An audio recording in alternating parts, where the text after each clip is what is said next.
Well, the winner of the Jets-Lions tilt knows they're moving on to the postseason.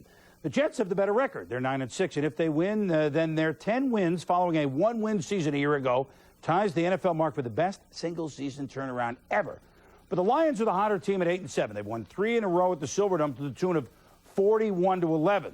And then there's the symmetry angle. 24 years ago at Snowy Shea Stadium, O.J. Simpson became the first man to rush for 2,000 yards in a single season. What a day that was. Fast forward to today. We're again against the Jets. Barry Sanders can also get to 2,000. He needs 131 yards to join the Juice and Eric Dickerson in that rarefied air. History and playoff drama, a neat package for our Mark Malone. Indeed. Thanks, Boomer. Despite the magnitude of this game and its potential place in history, Barry Sanders, as expected, has downplayed the significance of reaching the 2,000-yard plateau. Meanwhile, Bill Parcells and the Jets are trying to make their own history from 1-15 to the playoffs in 1 year. Could that magic keep Barry Sanders from his date with destiny? I don't think you could find one defensive player in the NFL that would say they think they had his number. Now, you're going to get a lot of them that say he's a pain in the ass. That's what he is. You know, you try to chase a chicken, you never can catch the chicken. Something like that. Something like that. He's quick. It'll be a very glorifying moment and a well-deserved one if he can get it. And I know as a receiver, I'm going to be out there blocking my butt off to make sure that he gets it as best he can. 2,000 yards, that would be nice. But you know, I can't really complain about 1,900, especially if we get this 9th win. I mean, you know, I don't want to ask for too much and seem ungrateful. What will the Jets do about their quarterback situation? Glenn Foley is cleared to play after being sidelined for over a month with a knee injury, prompting more questions about a struggling Neil O'Donnell's shoulder and whether or not he'll be looking over it again. I got no control over that. If he's looking over his shoulder, that's his problem. I don't mean that disrespectfully. When his job is to get ready to play, and he's going to start the game, and we're going to see what happens. Foley's status is turning his coach's stomach in knots. Making him the backup or the emergency quarterback will have a ripple effect on Parcells' roster and his beloved special teams unit. Boomer, Parcells can't afford to let the Lions run away and hide in this football game. If O'Donnell struggles early and Foley is the backup, expect to see a quick hook. Yeah, no question about it. Quicker hook than Sparky Anderson when he used to go out to the mound. Can the Jets really expect to get help, Tom, from Foley, a quarterback, if he's immobile and just stands there? Well, I think the first thing that Bill Parcells wants is this team to do what they did last week, and that is manufacture some points other than the offense. Neil O'Donnell last week only threw for 112 yards, but they got 2 touchdowns via the interception route. They got 1 via a kickoff return. Now, you can't go into this game depending on that, but again, to reiterate what Mark Malone said, when you have Glenn Foley available and you have Neil O'Donnell playing the way he played, I think you could see him after a couple of series. You could see Foley in a game. The one thing we know about Parcells, whatever it takes. This is a playoff game. And it's kind of interesting. Parcells has them 3-0. The Jets 3-0 against NFC Central teams, toughest division in football. But in speaking with Bobby Ross a couple of times this week, including last night, it is clear that Bobby Ross, regardless of the circumstances, if the Lions are already in the playoffs by kickoff time, Bobby Ross and the Lions want to win this football game. They don't want to go into the playoffs as an 8-8 team. They got a lot of electricity today with Barry Sanders going for 2,000, 80,000 fans. A guy like Herman Moore, who's injured, who wants to play to help block for Barry Sanders to get that many yards. So I think no way Bobby Ross lets this team let down. I think here's what they do get. Bobby Ross knows his defense is not going to let down because of the simple fact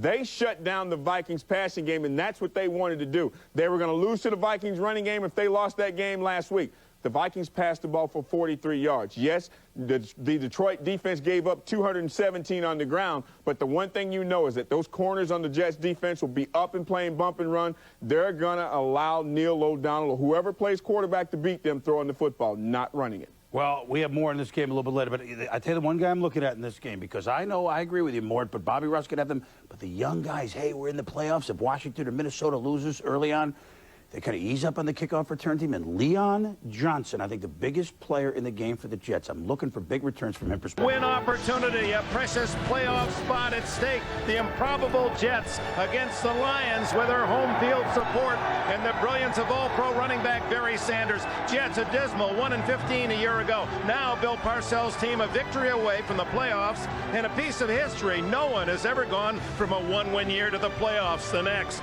And speaking of history, the Lions' number 20, Barry Sanders, the game's #1 running back, seeks another NFL rushing title and a possible rare 2,000-yard season to join such elite company as Eric Dickerson, maybe even pass Dickerson as #1. And here in the Lions' den, Sanders is a football St. Nick. You can't fathom quite how he does it, but oh, does he know how to deliver the goods. As we welcome you to the excitement of this, what amounts to be a playoff battle, the Jets are the underdogs. Well, the Jets are the underdogs, and Bill Parcells knows he's got to create some ways for his team to win. To do that, that means his special teams, which has been very good all year, they got to be outstanding today, give his offense a chance to score some points.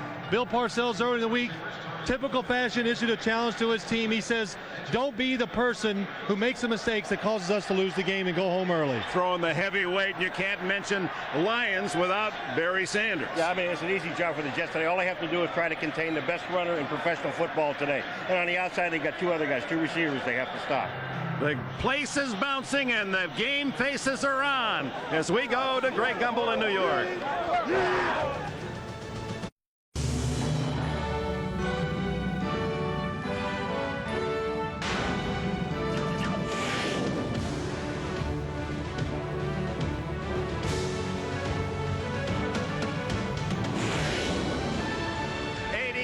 In the holiday spirit at the Silverdome in Pontiac, two teams and a big win opportunity, a precious playoff spot at stake. The improbable Jets against the Lions with their home field support and the brilliance of all-pro running back Barry Sanders. Jets a dismal 1-15 a year ago. Now Bill Parcells' team a victory away from the playoffs and a piece of history. No one has ever gone from a one-win year to the playoffs the next.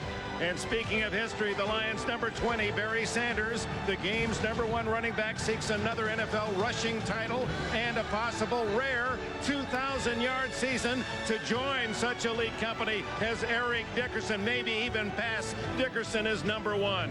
And here in the Lions' den, Sanders is a football St. Nick. You can't fathom quite how he does it, but oh, does he know how to deliver the goods. As we welcome you to the excitement of this, what amounts to be a playoff battle, the Jets are the underdogs. Well, the Jets are the underdogs, and Bill Parcells knows he's got to create some ways for his team to win. To do that, that means his special teams, which has been very good all year, they got to be outstanding today, give his offense a chance to score some points. Bill Parcells early in the week, typical fashion, issued a challenge to his team. He says, don't be the person who makes the mistakes that causes us to lose the game and go home early. Throwing the heavyweight, and you can't mention Lions without Barry Sanders. Yeah, I mean, it's an easy job for the Jets today. All they have to do is try to contain the best runner in professional football today. And on the outside, they got two other guys, two receivers they have to stop. The place is bouncing and the game faces are on as we go to Greg Gumbel in New York.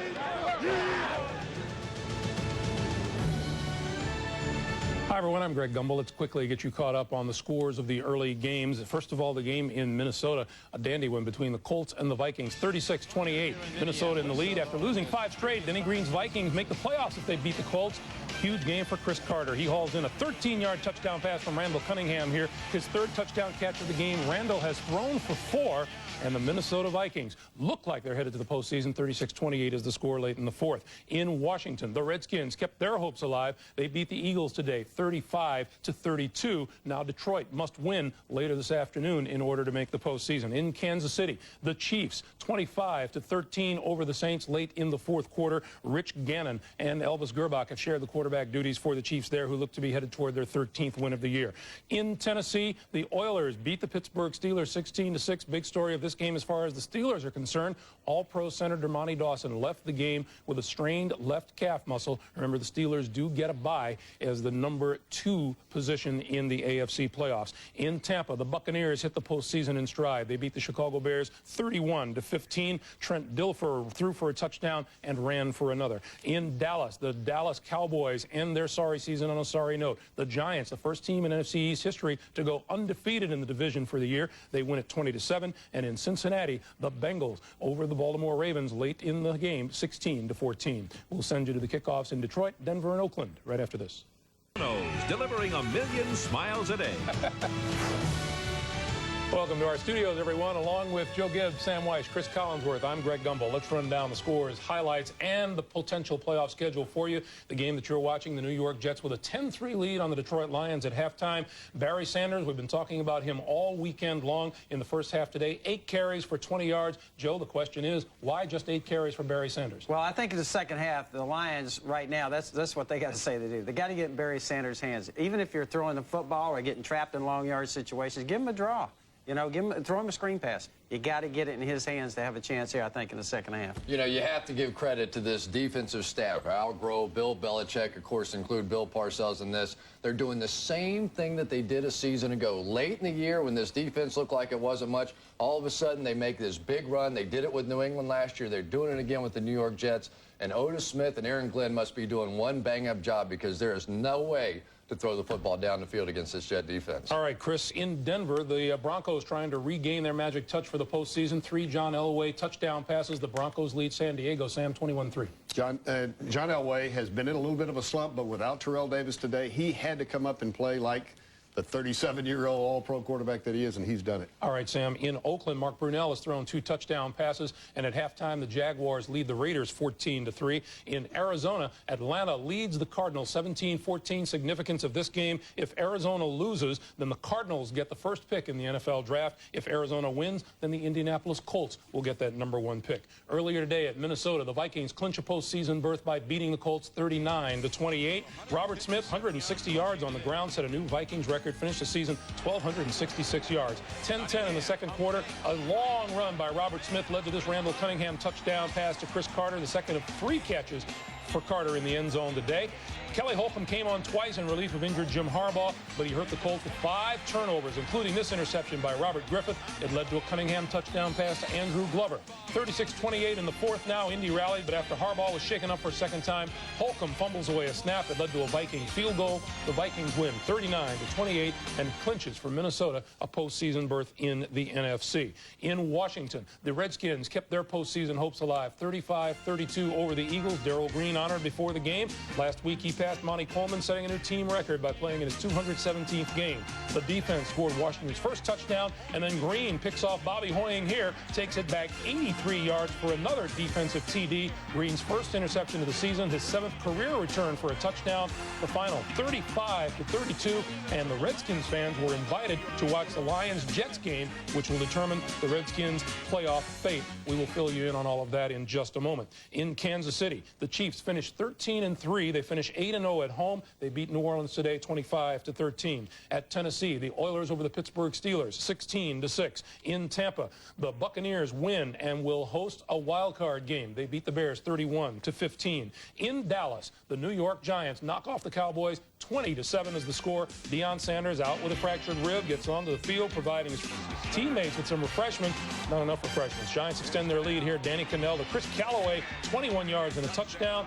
Cannell only played in the first half. Giants were up 10-0 here, 13-0 in the second. Rodney Hampton, his first touchdown of the season, 49th of his career. And a dismal, frustrating season coming to an end for Michael Irvin and the Cowboys. Tito Wooten illustrating the fact the Giants made a clean sweep of the NFC East. They went 7-0-1, the first season sweep of the Cowboys since 1990. The final was 20-7. And in Cincinnati, the Bengals finish on an up note. They beat the Ravens 16-14. Now here's what the wild card picture looks like next weekend. First in the AFC, if the Jets win today, the matchups are Jacksonville versus Denver Saturday, the Jets against either Miami or New England on Sunday. If the Jets lose, Jacksonville and Denver still play Saturday, and Miami and New England play on Sunday. In the NFC, where the Lions win today, Minnesota visits the Meadowlands Saturday. Detroit is at Tampa on Sunday. If Detroit loses, the Giants host the Redskins Saturday, and Minnesota plays Tampa on Sunday. We will send you back to the Silverdome for the second half after these messages and news headlines from your local station.